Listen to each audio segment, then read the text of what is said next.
ndị Igbo youth ọkwa nke a bụ ife ndị Igbo na-ekwusi na mmadụ nọ n'ime mmiri ncha baa ya anya anya ga-abụrụ mmadụ mana esi mmụọ mmụọ mmadụ ga-anọcha ọ dịka gasị na mmadụ anọlọ ndị ofe mmanụ na-eprotect Sunday Igboho na-eprotect Sowore ndị ugwu a na-eme meeting na-enye amnesty people na-egbu ndị agha in thousands people gbugoro more than 10,000 Nigerians are the people the leaders are protecting shielding but Nnamdi Kanu a man who did nothing bụ onye a chọrọ ka ọ nwụọ bụ onye a chọrọ ka e destroy ya ka ọ ga-asị na enwere mmadụ but yet ndị Igbo dị capable ndị Igbo nwere capacity but due to selfishness and wickedness among Igbo leaders among Igbo youth achọ ka Nnamdi Kanu nwụọ n'ụlọ nga.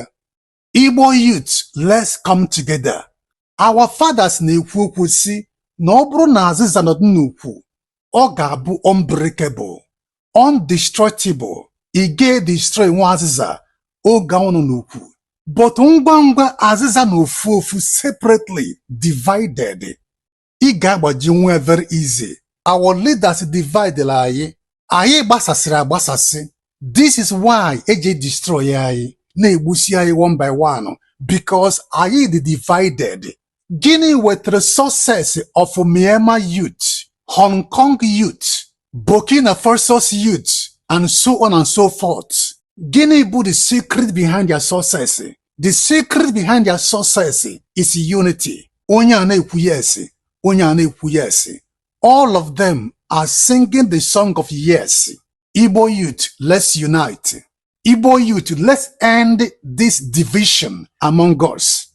Let's end this segregation among us. And let's end this hatred among us. Ndị asị ndị ụka, ndị asị ndị ọgọ mmụọ a na-ekwu iche, ndị ụka a na-ekwu iche, obedience a na-ekwu iche, autopilot a na-ekwu iche, IPOB a na-ekwu iche, and the Mazob a na-ekwu iche. This is a strategy eji wee destroy an Igbo. A strategy eji wee keep an Igbo in this misery. Igbo youth, say no to this unity. Christians, ndị omenala, Mazob, IPOB, autopilot, obedience movement, let's unite. Ọ bụrụgodịkwarị na na achọghị ibe together under IPOB fine. Ọ bụrụ na under autopilot kwunu chọrọ unite beautiful. Ọ bụrụ under obedience movement beautiful. The most important and bottom line here ndị Igbo youth is let's come together ka anyị chụọ ife na-achụ anyị ka anyị chụọ ewu ojii n'oge before chi ejie. Ọ na-anwụna too much. Diseases egbonu too much. Accident egbugunu too much. Poverty egbugunu too much. All these people in na-abụkọsị egbe n'ime ana Igbo si na fabo security egbugunu enough. Our political leaders egbugunu enough. Igbo youth, let's come together now. They are using divide and rule strategy to destroy you, Igbo youth. Igbo youth, you are on your own. You are on your own. The only man ị nwere bụ naanị Nnamdi Kanu nne ya kafa na chi Igbo. Ị ga-asịkwa na June page ma try my best for the man gị bụ onye Igbo. Ọ genuine love nwe n'ebe ị nọ ka m ji ekwu okwu a for the man gị bụ onye Igbo. Because if a na-agwa gị today karịrị inye gị ego ọ karịrị m inye gị 1 million naira. I'm speaking as a concerned citizen.